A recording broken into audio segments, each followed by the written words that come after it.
حدیث میں بہت کثرت سے دکھائی کے لیے خرچہ کرنے پر تنبیہ کی گئی ہے جو آئندہ آئے گی۔ یہ ترجمہ اس صورت میں ہے کہ آیات شریف میں اللہ کے محبت میں دنیا مراد ہے، یعنی علماء نے خرچہ کرنے کی محبت کا ترجمہ کیا ہے، یعنی جو خرچہ کیا ہے اس پر مشورہ ہو، یہ نہ ہو کہ اس وقت تو خرچہ کر دیا پھر اس پر کلکہ ہو رہا ہے کہ میں نے کیوں خرچہ کر دیا، کیسے بے خوفی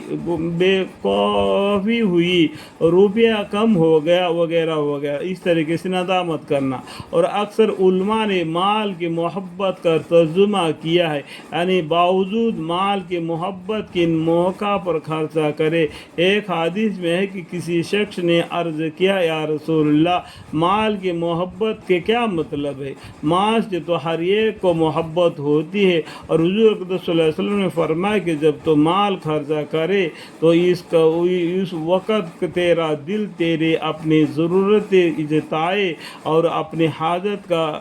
ڈر دل میں پیدا ہو کہ عمرہ بھی بہت باقی ہے، مجھے احتیاط نہ ہو جائے۔ ایک حدیث میں ہے، حضور اقدس صلی اللہ علیہ وسلم نے ارشاد فرمایا، بہترین صدقہ یہ ہے کہ تو ایسے وقت میں خرچہ کرے جب تندرست ہو، اپنی زندگی اور بہت زمانے تک دنیا میں رہنے کو امید ہو، ایسا نہ کہ صدقہ کرنے کو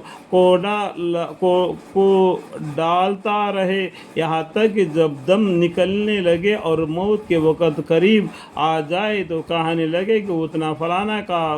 دیا جائے، یعنی اتنا فلانے کو دیا جائے، یعنی پورا زندگی تو اس مال میں حیثیت میں اپنے زندگی گزار دیا، جب سکرات حالت آ گیا اور کھاٹ پر پڑا رہ گیا تو کہنے لگا کہ اتنا مال اس کا ہے، اتنا مال اس کا ہے، اتنا مال اس کا ہے، اس کا تو ہو ہی جائے گا تو تم مر جاؤ گے، اب تو فلانا کا ہو ہی گیا ہے، تم کہو نہ کہو فلانا کا تو ہو ہی گیا، فلانا کا جب تم کو دفنائیں گے اور یہاں پر آگے لڑائی ہوگا یہ مال میں اپنے اولاد کے بارے میں، یہ میرا ہے وہ تیرا ہے، اس طریقے سے۔ مطلب یہ ہے کہ جب اپنے سے مایوس ہو گئی اور اپنی ضرورت اور حاجت کا ڈر نہ رہا تو آپ نے کہنا شروع کر دیا کہ اتنا فلانا مسجد میں، اتنا فلانا مدرسہ میں، حالان کیا وہ گویا وارث کا مال بن گیا،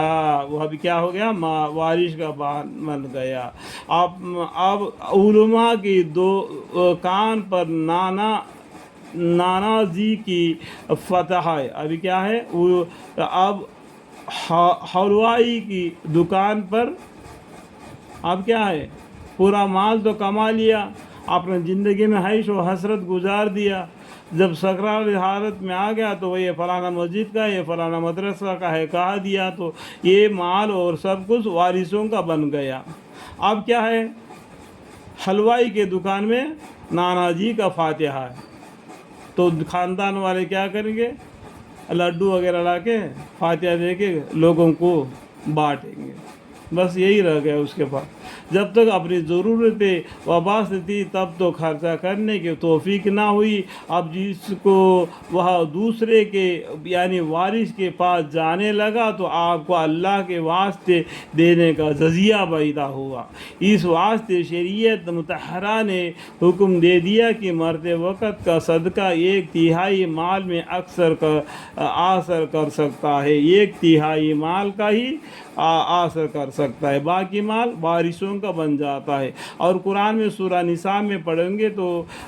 انسان کا جو مال کمایا ہے اس کا حصہ اللہ تعالیٰ نے بتلا دیا ہے، اللہ تعالیٰ جاننے والے ہیں۔ اگر کوئی اس وقت سارا مال بھی صدقہ کر کے مر جائے تو وارثوں کا اجازت بغیر 1/3 سے زیادہ میں اس کی وصیت معترض نہ ہوگی۔ اس آیت شریف میں مال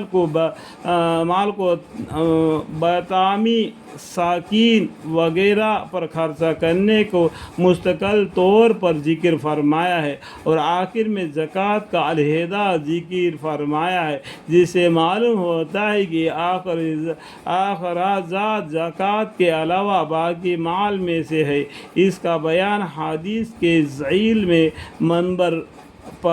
ایک نمبر پر آ رہا ہے۔ الحمدللہ رب العالمین، آمین۔